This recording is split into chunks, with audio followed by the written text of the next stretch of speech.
My name is Andrew McGowan. I'm a musician and athlete who geeks out on fashion, art, and great food. I've spent time working with elite performers, repairing instruments for major symphony musicians, training for marathons, and designing wardrobes from everyone from freshman college students to big city lawyers. Trequartista is the Italian word for playmaker and is used to describe a particularly creative role on the soccer pitch, typically behind the central striker. And as the musical trequartista, I aim to kickstart conversations about topics and areas that I think are underrated, underdiscussed, or particularly important to a sustainable high-octane life. This is the Musical Trequartista, the podcast.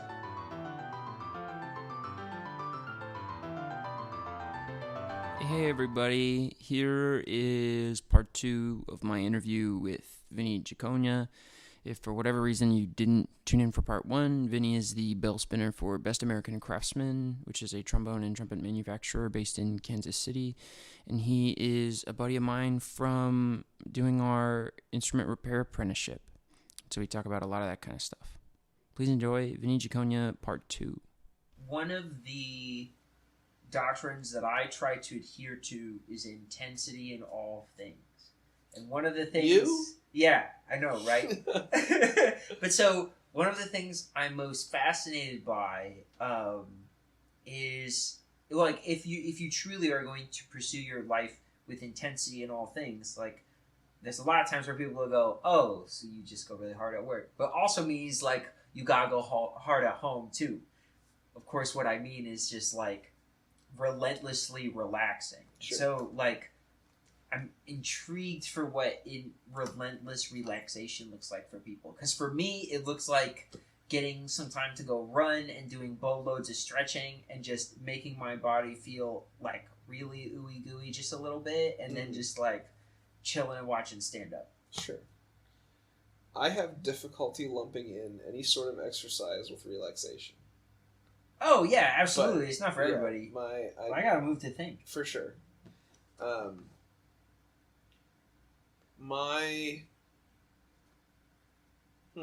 That's a good question.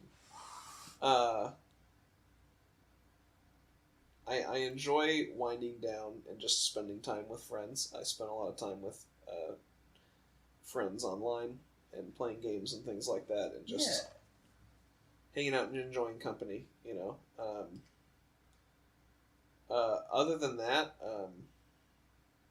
I sleep in a hammock. Which is my favorite part of relaxing, is laying in a hammock. So it seems pretty great. You look awfully comfortable. I am very comfortable right now. Other than that, I love to read, and I listen to a tremendous amount of audiobooks. That's probably my go-to. Is audiobooks. So we're gonna plug your regular Instagram later, but you can plug your book Instagram now. Oh yeah, my bookstagram is at Tomes and Crones. Oh, why did you pick that? Well, I picked that because I was a big reader in middle and high school, and in college I kind of stopped for a while. And when I had my diagnosis and my surgery, I noticed that I was going to the restroom an exceptional number of times, and I thought that maybe it was there was some wasted time in there, so I wanted to start reading. Better than just hanging out on Reddit. For sure. And so I picked up a copy of Stephen King's The Gunslinger, and I read it only while using the restroom, and I finished it in like 3 days. Dang. And what's your words per minute? I don't know. I don't know how to calculate that. But that's kind of what started it all. And now I'm just like all the time reading or listening to Stephen King or anything fantasy, sci-fi, horror. Okay, so if you could pick 10 of your favorite authors, who would you... Who are the first ones you think of? Alright, in no particular order, for sure my top 5 is going to be some combination of Stephen King, Neil Gaiman, Brandon Sanderson, Robin Hobb, and Pierce Brown. Those are my absolute favorite authors at this point in time. Wow. High praise. Yes, extremely. I would say this is where it gets tricky. Is because now I have like this. Let's leave that at those. Sure. Of the books you've read, are there any books that would make your top 10 books list that aren't by any of your top 5 favorite authors? Yes. I realize that's a weird cross section. No, it is an interesting question. But I wanted to ask it that way because, like, if it's just like, oh, this book by Brandon Sanderson, it's like, well, for sure, yeah, of course, because like he's one of your favorite authors. Like, hopefully, he's got one in your top 10. I totally understand what you mean. I would say, again, I can't place them in any particular order, but The Never-Ending Story by Michael Ende is one of my favorite books of all time. I think it is just a wonderful fantasy tale and has a wonderful message and some of the most fun characters I've ever met in any books. And it's a never-ending story. It literally doesn't end. Sorry, I'm just flipping through my books here. Okay. The Art of Racing in the Rain by Garth Stein is one of the best and most upsetting books I've ever read. What, most upsetting? It is about a relationship with this man who races cars and his dog, but it's told from the perspective of the dog. And it's super sad. Dang. I won't tell you why. Of course, I gotta read it. There's a book by Sarah Pinborough called Behind Her Eyes, which is kind of a psychological horror type thriller book that's a little sci-fi-y, and it was actually either this year or last year made into a Netflix show, which is equally as good as the book. I never enjoy shows or movies as much as the books. That's fair.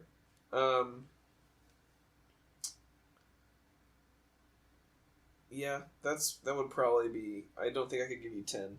That's okay. But there's a couple. You don't have to give me 10. Just a few is cool. What are you reading right now? Right now, I'm reading Oathbringer by Brandon Sanderson. Cool. I'm doing the audiobook of that right now, and I'm reading The Stand by Stephen King. Nice. So, what makes you decide to get something on audiobook versus versus a physical book? Well, the biggest one is that I promised myself that I would read physically every Stephen King book. So I pretty much am not picky. I'll listen to anything but Stephen King. So I'm always reading a physical Stephen King book and usually listening to something like a high fantasy. But the biggest deviation from that is if I'll do like a buddy read or a read along with some people. Last year, a group of friends and I read Frank Herbert's Dune. Ooh. In preparation for the movie, and then we finished it, and it got delayed by 10 months. Devastating. Which was hilarious. But and then at the beginning of this year, I did through Instagram. I did a group read along of Mary Shelley's Frankenstein. Oh, that's so cool. Yeah. But other than that, I just have difficulty setting aside the time to physically read a lot, and I love listening to books being read, so I just kind of lean into it. I think I've read like 40 books, or listened to 40 or 45 audiobooks this year alone.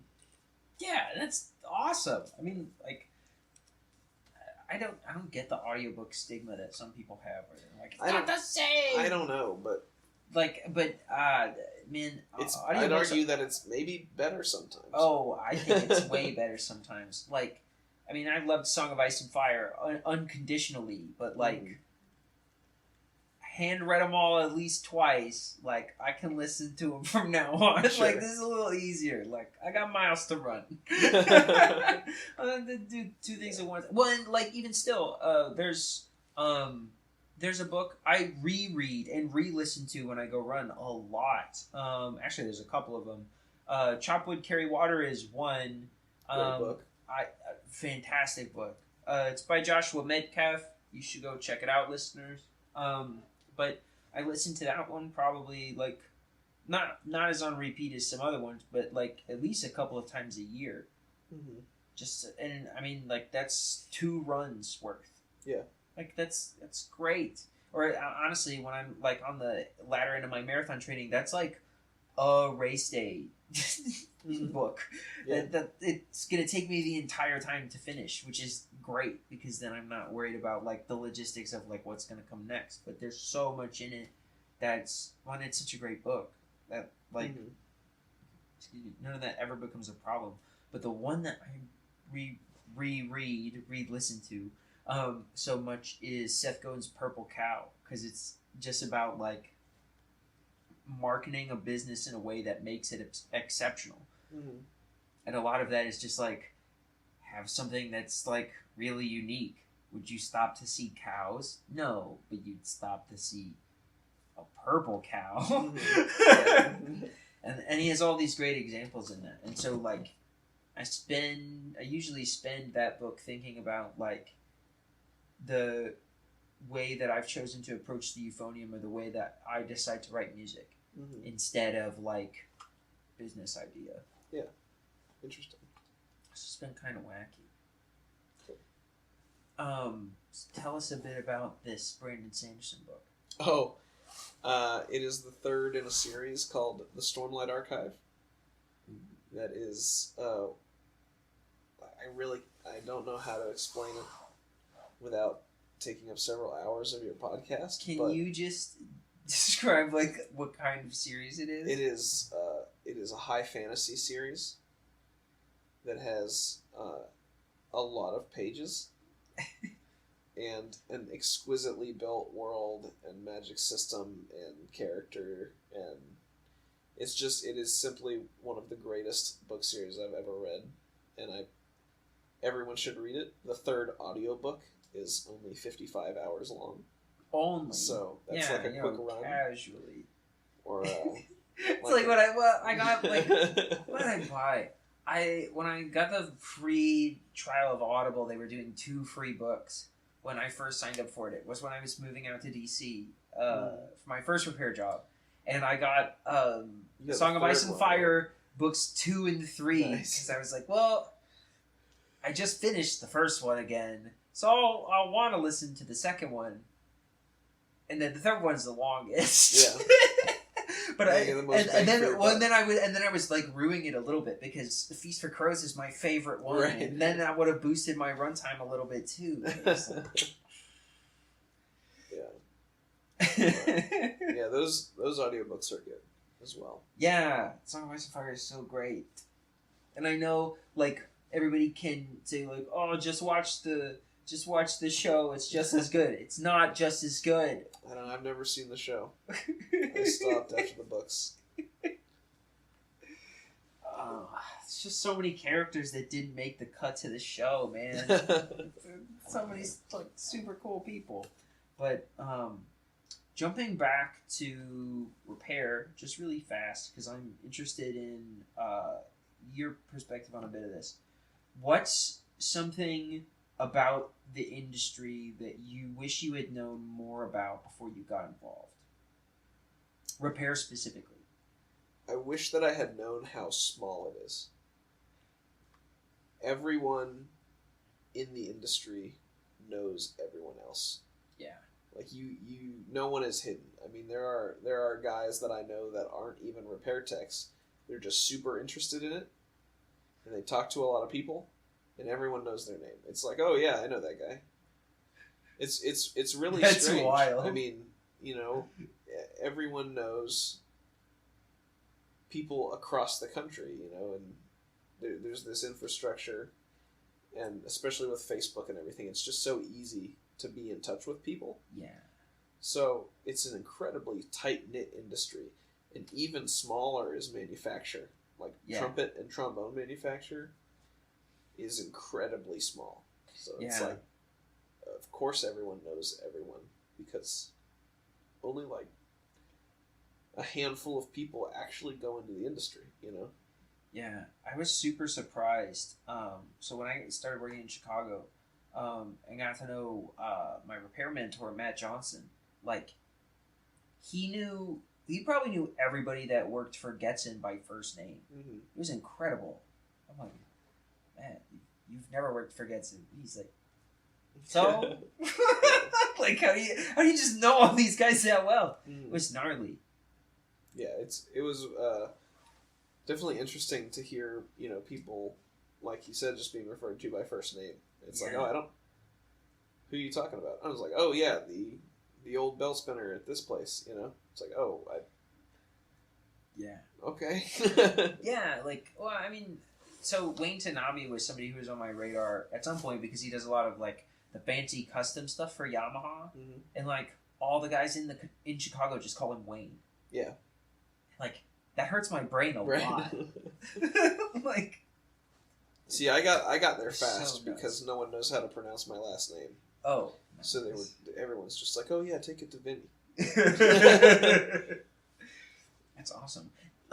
So what's a couple of things you learned or were surprised about the repair industry when you started doing that right after college, after Red Wing? After Red Wing, things about the industry that I was surprised about. Yeah, like the repair industry specifically. Sure.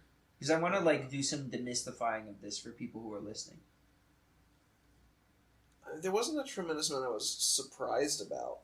There were things that I think I took for granted at Red Wing as common knowledge. Yeah. And it was interesting. You know, there's terminology differences at the different schools. And can you give a few examples? I think the most frustrating thing was when I was never very good at all at woodwind repair. It was, you know, I always wanted to be doing this job, but failing that, I wanted to be a brass technician. Mm-hmm. And all woodwind instruments have a significant amount of screws on them, and to keep them organized, every technician has a screw board. So it's essentially just a piece of wood or plastic or something. It's just a chunk of material, and it has a picture. Make mine out of Delrin. I know that there's some that are 3D printed. Oh, that's cool. And it's got a breakdown of the instrument, and it has a hole for every screw in order that you take it off. And the most frustrating thing is that there are so many different names for keys on woodwind instruments that my screw board from school did not match any of the screw boards that my head tech had. So he would say, like, oh, take this key off. And I wouldn't have any idea what he was talking about because I learned it a different name.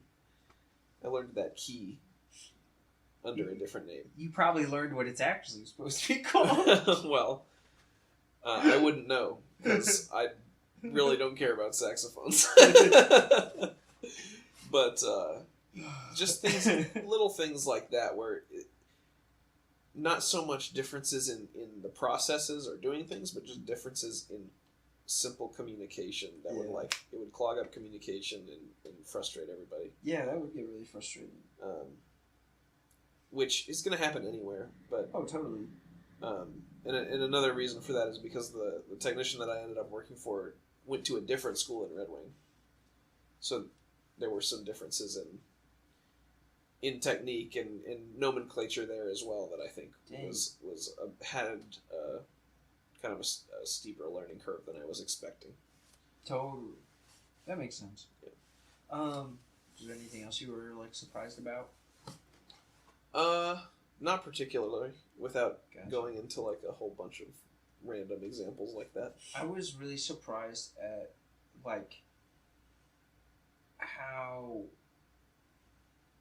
like nobody is really that good at making patches. Oh, that's funny.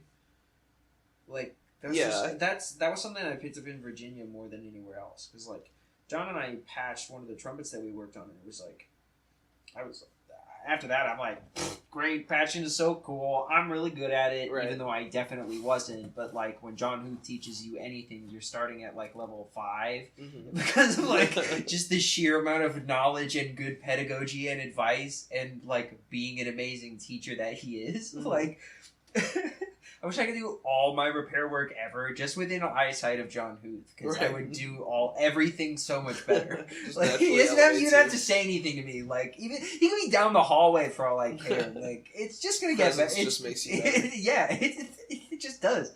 But like we had like a pile of patches, and I would have to patch stuff every once in a while when I was working in Virginia, and it was just like not good. This is not good. Yeah. It is very difficult, though. You know, you have to have such... Oh, well, and like, I don't think I was super set up for success because, like, there wasn't sheet brass for me to cut up. It was just Oh. like, oh, we have some, like, ovular patches over there, use those. Yeah. And I'm like, I mean, this is definitely not annealed. What do you want me to do? Like, just, like, Right. we had no annealing station. It's just like, what did you want me to do with this? Just fill it with solder. Oh my god. What's some of the worst repair advice you've ever been given?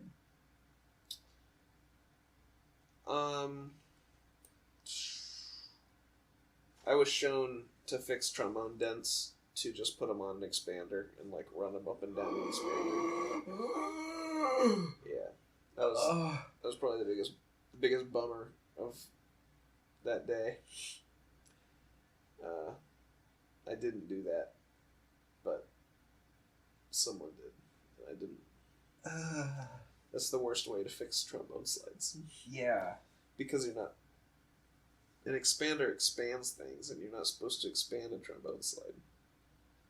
I've had on 2 different occasions somebody tell me to, like, if threads weren't fitting correctly, like if they were, like, whatever, like if I had the correct screw, but it just wasn't working with, like, the threads for whatever reason, I had 2 different people tell me, like, oh, just drop some solder in it.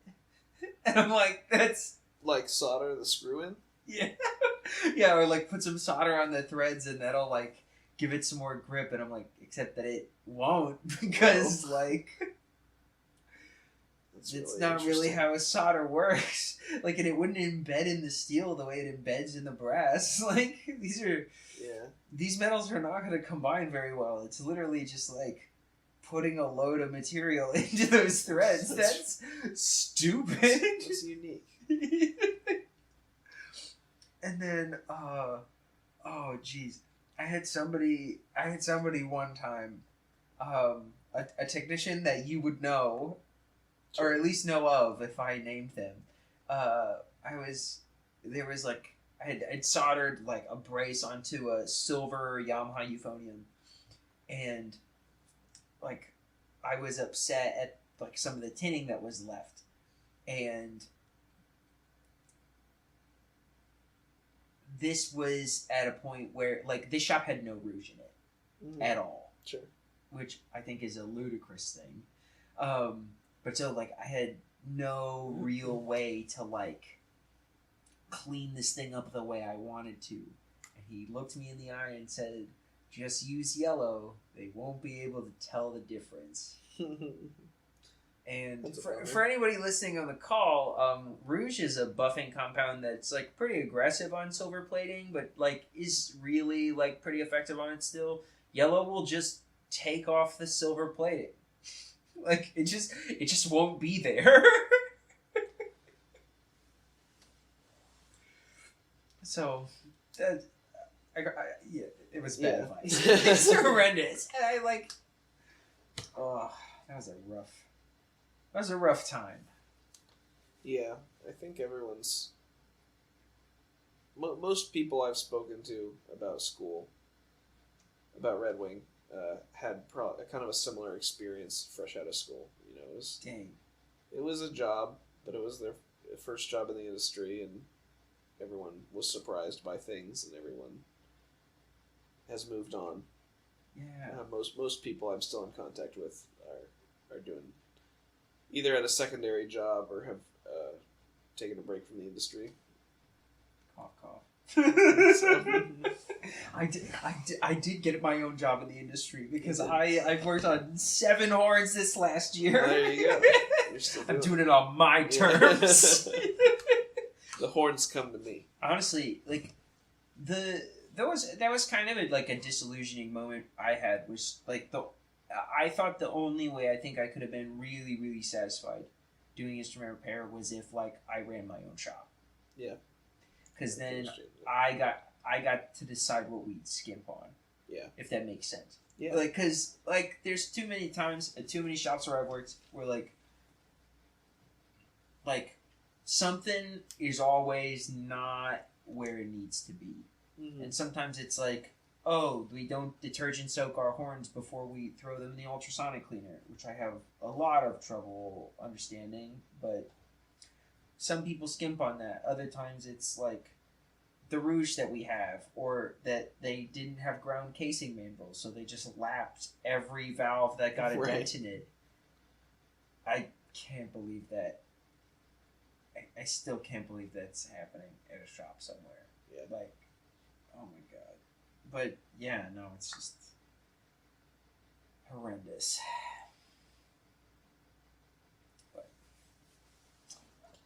we go on. We move on despite all of the wackiness. What is something you enjoyed learning for the first time, like at your first job, or like after leaving school? Um, And it doesn't necessarily have to be like a technical thing. Like if it is, that's great. Sure. Or do one of those and like a favorite thing you learned about the industry after school. That's maybe not necessarily like so technical. On a technical standpoint, I would say I enjoyed learning that I had a lot of success repairing trombone hand slides. Oh yeah. It was something I was intentional about getting good at in the short time that I was a repair tech. You know, and I got to the point where I had like people actively recommending me in the circles of trombone players that I didn't. You know, That's sick. that was an awesome and empowering moment. You know, when I realized I was like, oh, these guys respect my work. You know, I'm so new at this, and I have these people that I look up to that respect my work, and they trust me with their instruments. On a non-technical side,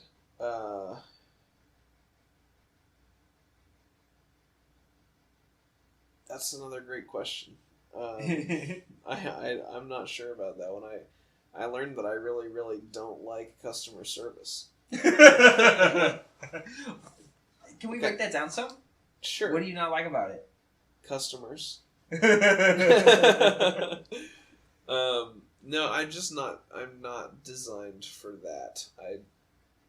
I don't do super well when people I don't know are yelling at me for things that I am not at fault for. Yeah, that doesn't sound fun. And I realize that that's not exclusive to this industry.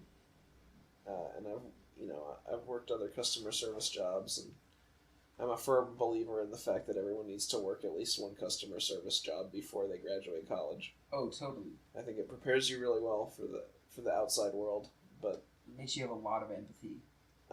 it does make you have a lot of empathy. But the thing about customers in the instrument repair industry is that they don't know anything about instrument repair.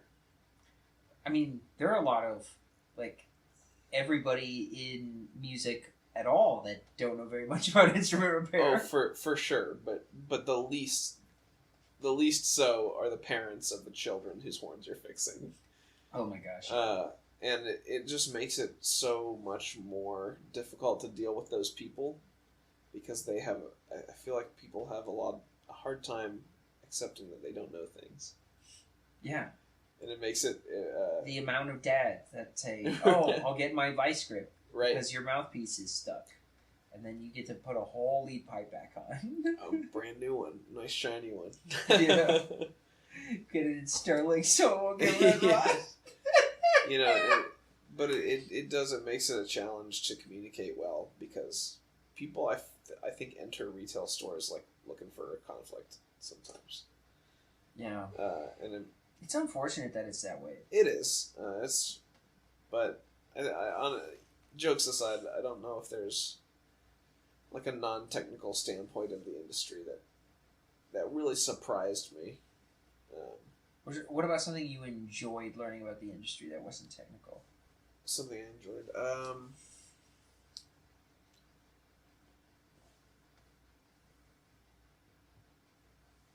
Yeah, that's an That there's interesting pizza question. at everything. When in doubt, Napper buys pizza. Did you go to the actual Napper conference? No, I've never been associated with Napper.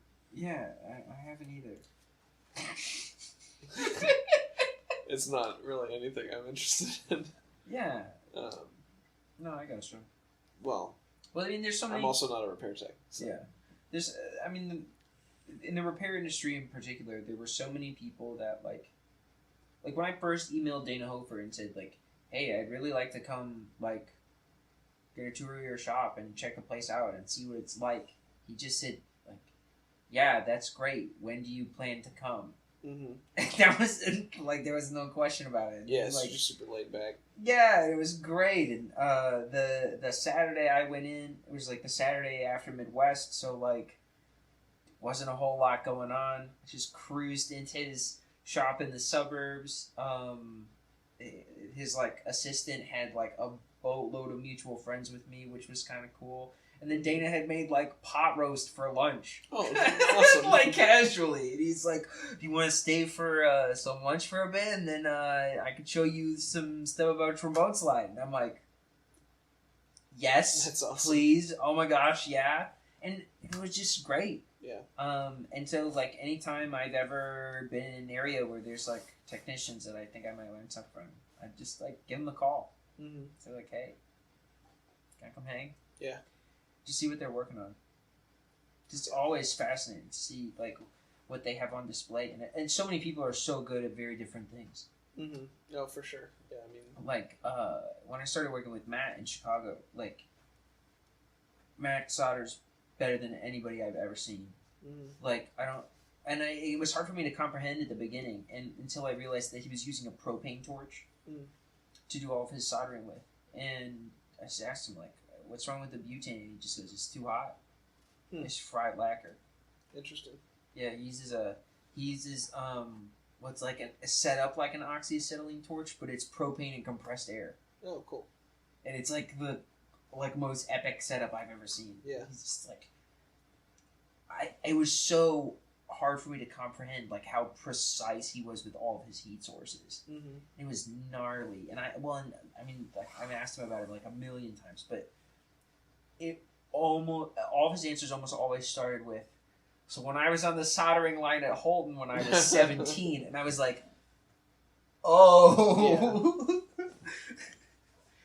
It's just fascinating. Yeah, it's very cool. Super gnarly. I had one more question. So you have recently begun conquering a bit of a fitness journey. Oh, yes. That I'm eager to hear about. Sure. So talk about the fitness thing really quick. So like I'm wondering like your motivations and stuff. We're gonna save. I have a different question about the activity that you've chosen to pursue. Okay.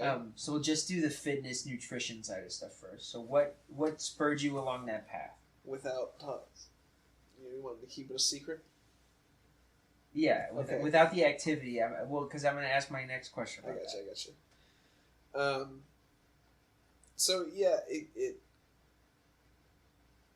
it's been something I've been wanting, to take seriously for a long time, and I had a couple moments of kind of introspection where I realized some things about myself, and one was my job is very physically intensive, and it's going to be easier the healthier I am. Totally. If I'm eating garbage and I'm not exercising at all, everything in my life is going to be more difficult, but especially my very physical job. And another moment of introspection came when I'm, in struggling with my Crohn's disease and working a very difficult job with Crohn's disease and just kind of trying to survive, keep my head above water. I realized that, if there is any factor in my life that it is under my or that I have the ability to control that is not under my control, then I don't really have a lot of room to complain about the things that are happening that are out of my control. Because,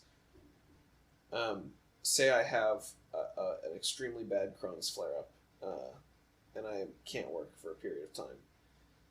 Am I in the best shape that I am able to maintain? Am I eating everything that is going to put me in the best position to be healthy all the time? I'm not eating garbage all the time. And am I getting enough sleep? And am I taking care of myself mentally? And, if I'm not checking all these boxes, then of course things are going to keep going wrong. And I'm going to keep saying, oh, well, why is everything going wrong? So those were a couple things that really made me want to start taking my health seriously. And it's a constant journey.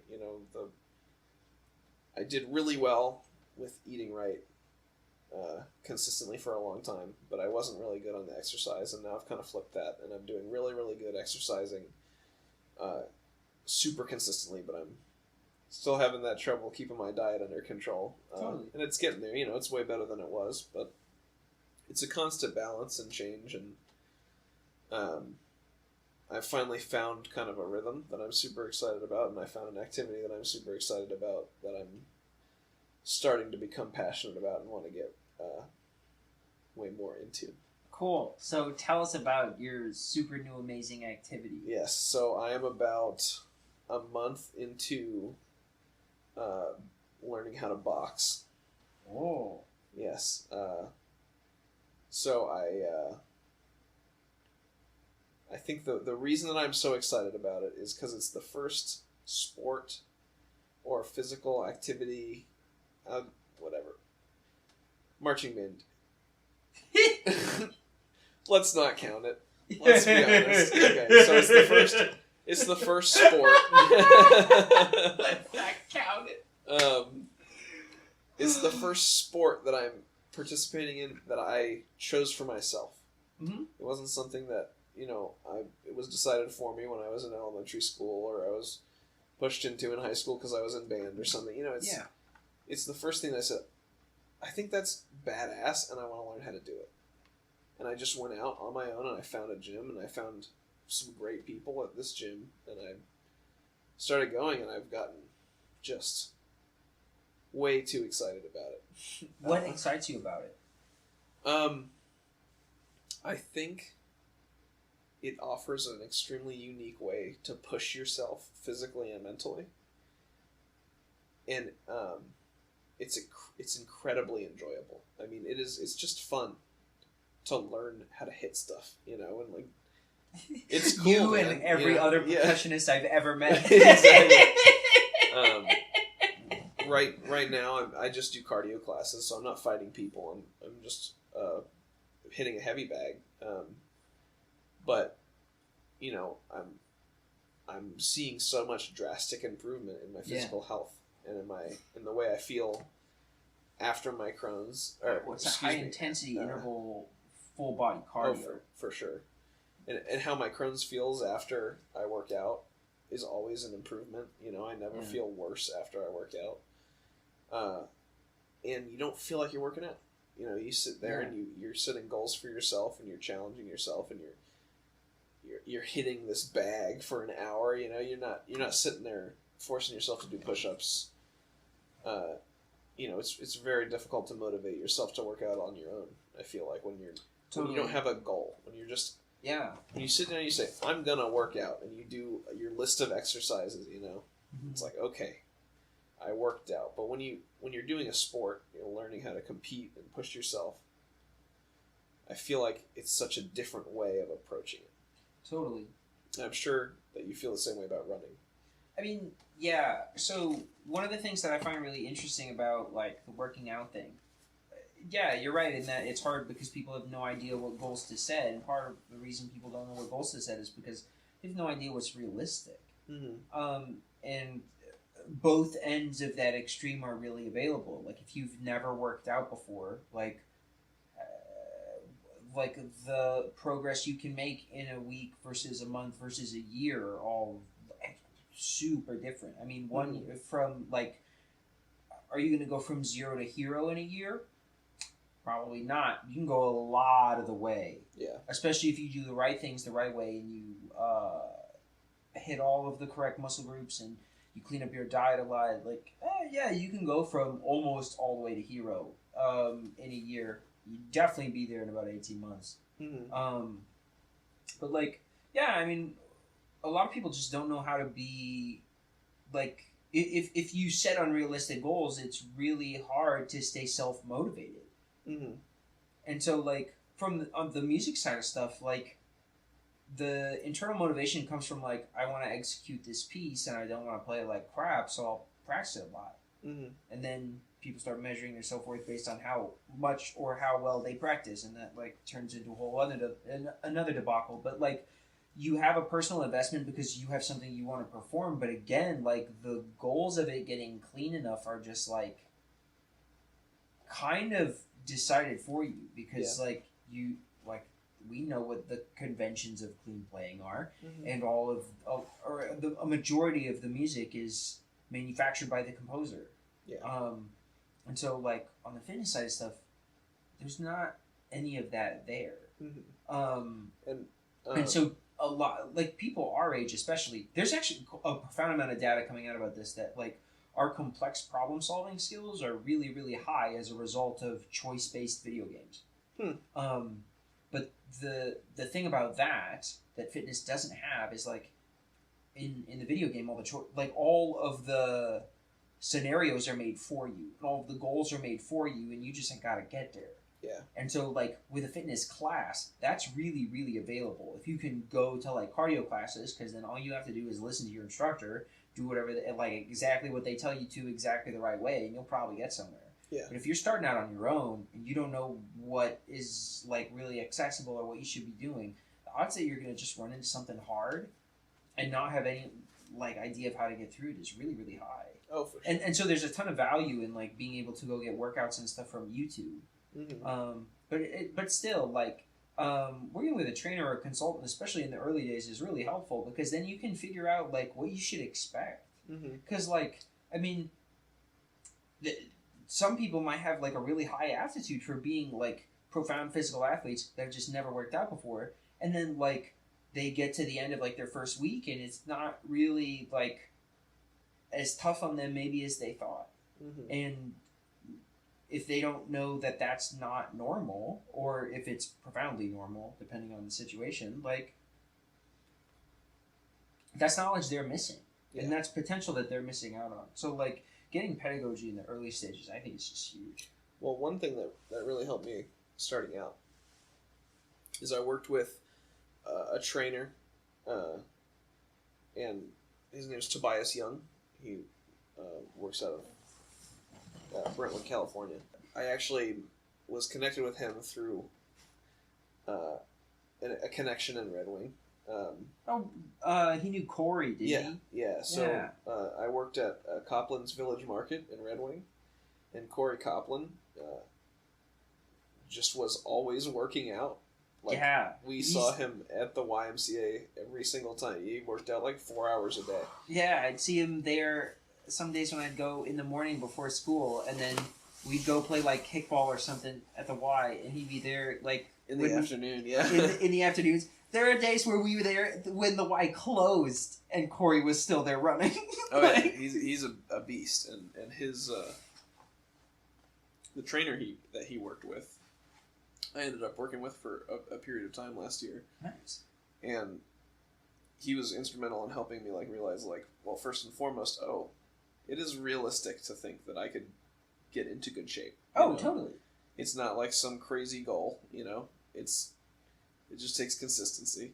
And one thing that he said that has stuck with me the whole time is, and this relates to what you said about going 0 to hero as well, is the time is going to pass anyway. Yeah. So you might as well do something with that time. You know, you might not get to hero in 12 months, but you're going to get way farther than you would if you don't do anything. Yeah, absolutely.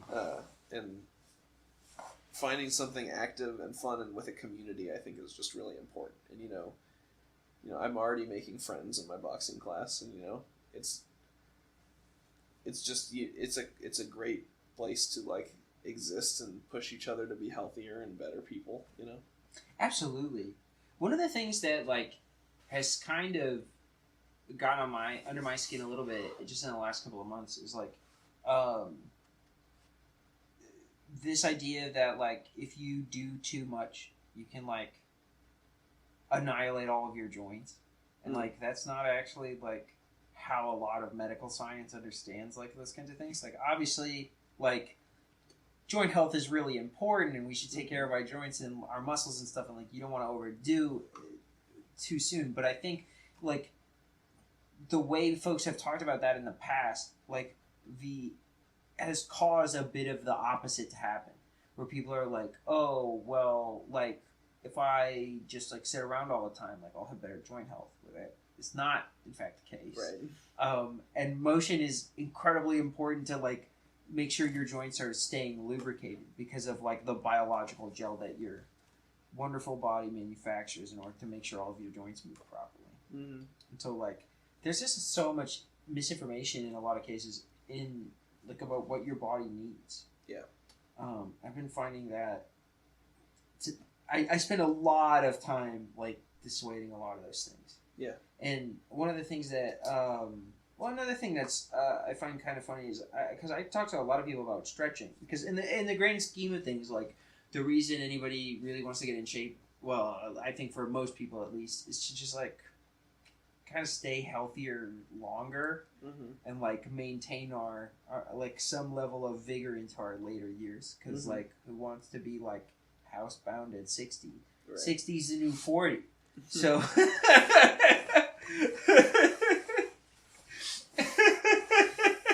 but so like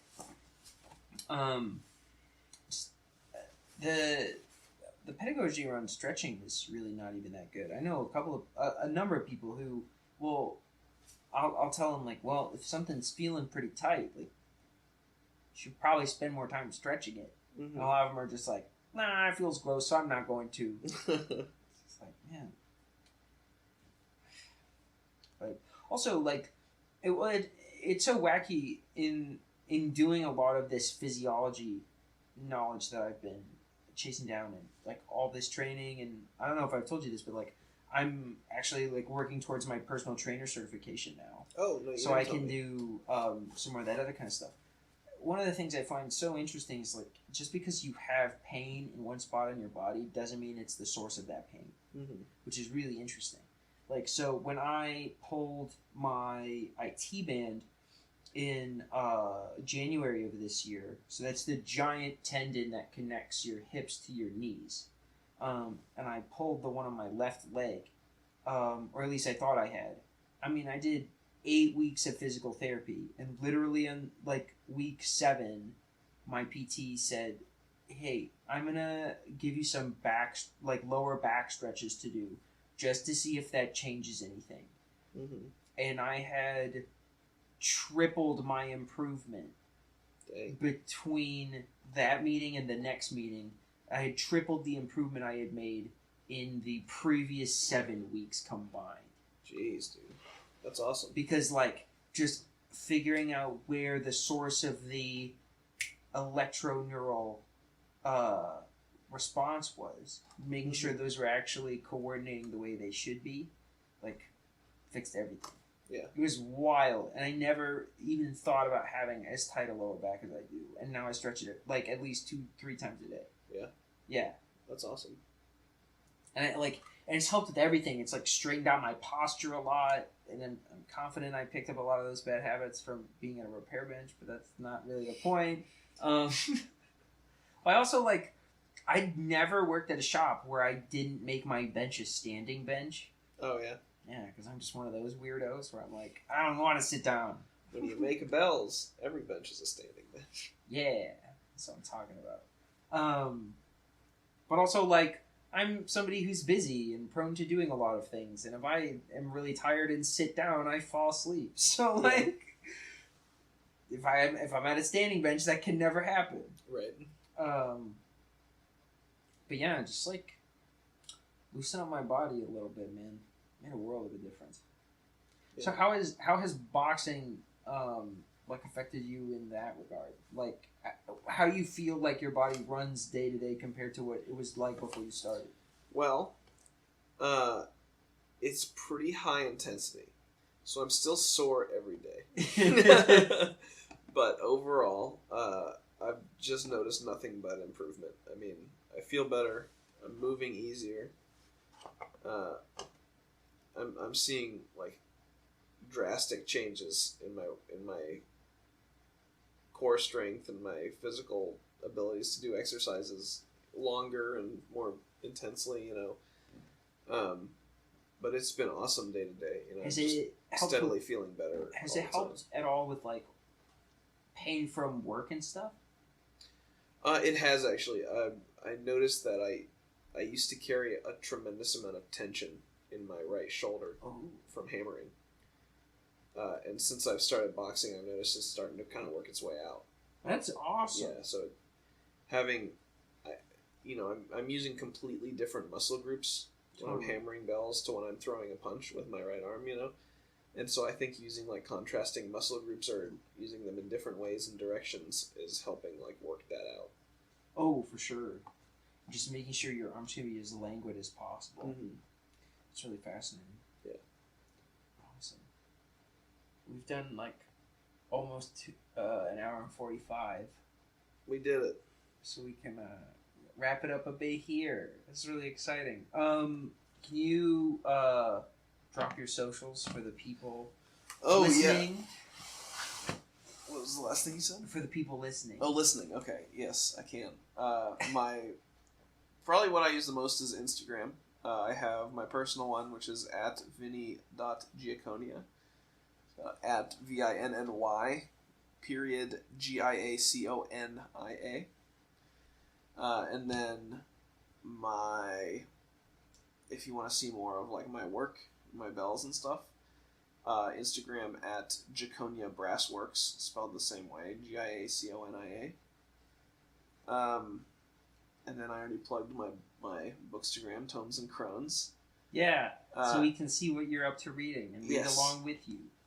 And then, I also have Giaconia, or I think Vinny's Band Repair on Facebook. Nice. But I'm most active on Instagram. Nice. And are you up to anything new now, or do you have any like cool new things happening?